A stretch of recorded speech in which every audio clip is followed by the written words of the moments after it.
Hulu Selangor, bekas ahli majlis Hulu Selangor. Dan apa yang saya nak terangkan pasal Hulu Selangor ni, Hulu Selangor ni tempat tadahan air utama untuk Selangor dan KL. Jadi sepatutnya kalau ikut masa saya jadi ahli majlis tu lah, ikut perancangannya, tidak boleh lebih daripada 50% dibangunkan untuk Hulu Selangor. Tapi saya tak faham macam mana boleh seluas itu ladang babi yang diorang nak buka. Macam mana ya tempat tadahan air, tempat yang sangat banyak sungai-sungai yang cantik, sangat banyak tu. Saya pernah, dia ada satu kes ya, masa-masa saya menjadi ahli majlis, Hulu Selangor juga banyak ladang telur ayam. Okey, masa di majlis saya mengikuti satu serbuan untuk sita ladang ayam sebab dia tak ikut SOP. Maknanya air kumbahan, tinja ayam tu dia akan mengalir ke sungai.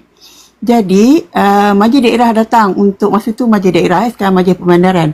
Okey, majlis daerah datang sita, dan semasa serbuan tu YB dah call lah, kenapa pergi serbu, satu hal.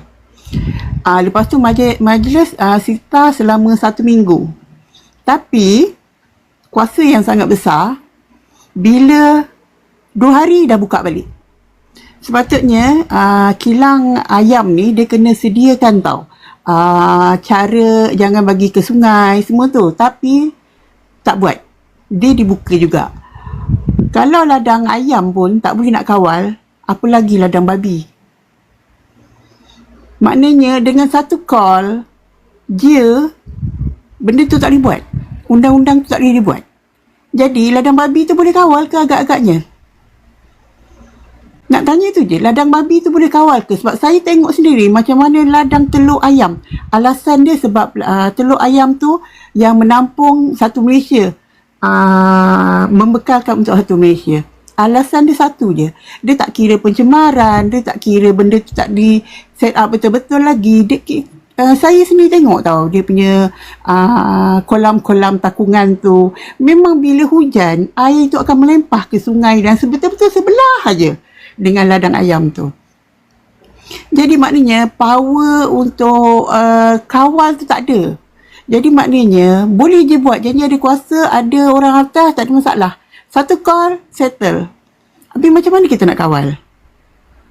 Macam mana kita nak kawal benda ni? Memang tak lah. Lagi pula macam Bukit Tagar. Bukit Tagar ni bersebelahan dengan Sungai Tengi. Felda Sungai Tengi. Kawasan orang Melayu tu. Kalau kita nak ke Sungai Tengi, kita kena lalu Bukit Tagar. Lalu ladang babi baru sampai kat tempat diorang. Kesian. Sampainya hati. Dengan Unicel dekat, dengan semua-semua tu lah, memang dekat je kat situ. Memang orang Melayu habis lah. Felda kot. Kawasan tu kawasan, saya tak faham sebab sepatutnya tak boleh dibangunkan. Hulu Selangor tak boleh. Dah keluar dah aktanya dulu, tak boleh dibangunkan. Sebab dia tempat tadahan air. Tapi kenapa? Kenapa tiba-tiba? Bukan tiba-tiba lah, benda ni dah berjalan sebenarnya. Sebab mengikut kata sahabat-sahabat saya di Sungai Tengi, lori-lori babi dah banyak dah lalu lalang kat sana. Jadi maknanya benda tu dah buka ataupun baru nak buka, ataupun itu saya tak pasti. Tapi katanya lori babi memang dah ada. Itulah, jadi maknanya benda ni macam mana majlis daerah juga boleh luluskan? Sebab semua benda tak faham. Serius, tapi saya yakin penguatkuasaan takkan boleh halang pun benda ni. Tutuplah. Akan buka besoknya. Memang itu yang saya dah nampak.